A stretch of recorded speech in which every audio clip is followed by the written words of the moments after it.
Hey everybody, welcome to Change Your Mind, Change Your Life. I'm Dr. Christine Bradstreet. I'm a retired chiropractor, and today I run this channel to help people like you overcome chronic pain and chronic symptoms and to also live your happiest, healthiest life. Together, you are going to learn to retrain your brain to be a happier, healthier person. So welcome. Today, we're talking about a very common mindset, and I bet you're doing it. It's a common mindset that is keeping you stuck in chronic pain and your chronic symptoms.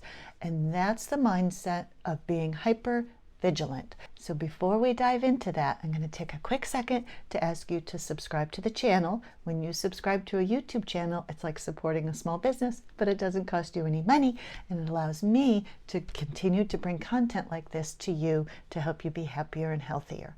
Thank you very much. So let's dive into this concept of being hyper vigilant versus just having a healthy average level of cautiousness in life. Now, I get it because I've lived it too. Chronic pain can be debilitating, it can be disabling, and it can be depressing and very frustrating. But to heal, it's very important to strike the right balance between a healthy level of cautiousness and hypervigilance. As you've been learning with me here at this channel, chronic pain is a complex issue between your brain's wiring and your body. The feedback loop between your body has gotten a little bit off kilter, and that's what's giving you your chronic pain and your chronic symptoms. And what you're going to learn today is going to be a very big step in helping you recover. So as a very quick recap, in the core of the mind-body or neural circuit syndrome of chronic pain, you have the pain or some other uncomfortable symptom, and when you experience that pain or uncomfortable symptom, the brain says, "Whoa, I don't want to do that ever again," and it makes an attempt to avoid similar situations because it doesn't want you to feel the pain or the symptom again. Sort of like when you touch a hot stove as a very young child for the first time, you learn to not ever do that again. So it's very natural to respond with caution or even fear to things that you perceive that could cause you to have pain or symptoms, or to make those pain or symptoms become worse. Now, unfortunately, this response can get a little too overactive, sometimes even excessive, leading to a feedback loop of continued pain or symptoms and hypervigilance. So first, let's go over what responsible caution is. I don't think this will come as any big surprise, but responsible caution is living your life and living it by taking appropriate steps to keep you safe, not steps against imaginary or perceived dangers. But it's living your life without letting pain or symptoms stop you from doing what 90% of your peers and what society can do. So this involves common sense things like following a healthy diet, but nothing rigid or specific, getting a moderate amount of exercise and fresh air, having healthy relationships, occasionally traveling, or going for a walk out in nature, maybe some mindfulness or relaxation techniques, getting a responsible amount of health care. Basically, it means living life. Living life because you know that mind-body symptoms are generated in the mind, not in the body. And because of that, using your body is not dangerous. And over time, you teach your brain that it doesn't have to be in a state of high alert all the time. So now let's talk about what it looks like to be hypervigilant. Hypervigilance is when you become excessively focused on your pain or on your symptom. It looks like continuously monitoring your body for any signs of the symptom coming back, any signs of the symptom getting worse, or any signs of maybe a new symptom popping up someplace else. It's having a stronger sense of fear or concern over symptoms that just come with having a physical body. It's labeling symptoms as bad or maybe expressing them as worse than they actually are. It's obsessively researching your symptoms on the internet, searching out people to listen to your story, and listening to other people's stories that can frankly be scary if they have symptoms that are worse than yours. Hypervigilance looks like avoiding activity altogether, even common things that are part of everyday life, like running errands, taking care of your home or your yard, going to work.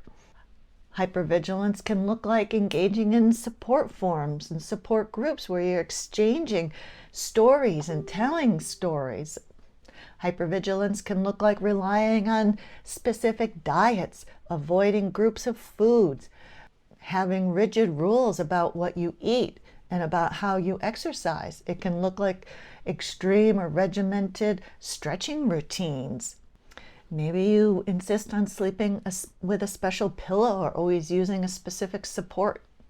It can look like having excessive number of visits to the chiropractor, the acupuncturist, the massage therapist, the Reiki practitioner, or even traditional medical care. And it can look like taking pain medication as a preventative because you're certain that you'll have to pay a price for being active, or just in case you get the pain later. And finally, hypervigilance can look like or sound like what-if type thinking. What if I get a migraine headache while I'm on vacation? What if my IBS flares up during the business meeting? What if my symptoms get worse and I can't handle it? All these activities and types of thinking are sending messages to your brain that lead the brain to believe that you're in danger when really you are not. And that danger signal triggers the body's fight or flight response and is what's causing you pain and discomfort. So while it's natural to be concerned about pain and symptoms, that's completely natural. It can be very scary. Hypervigilance is keeping you stuck in that state. Hypervigilance leads to increased stress and anxiety, and again, it's feeding that fight or flight response by your brain.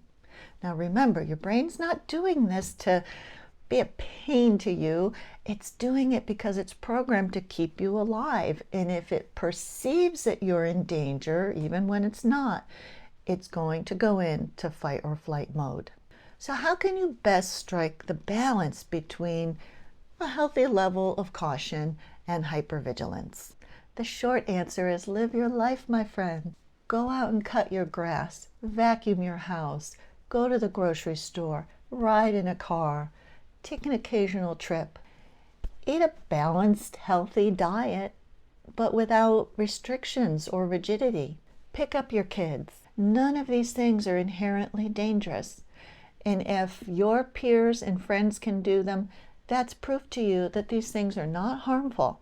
And finally, keep coming back here because we're going to keep diving in to this concept of mind-body or neural circuit, pain, and symptoms so that you can finally heal.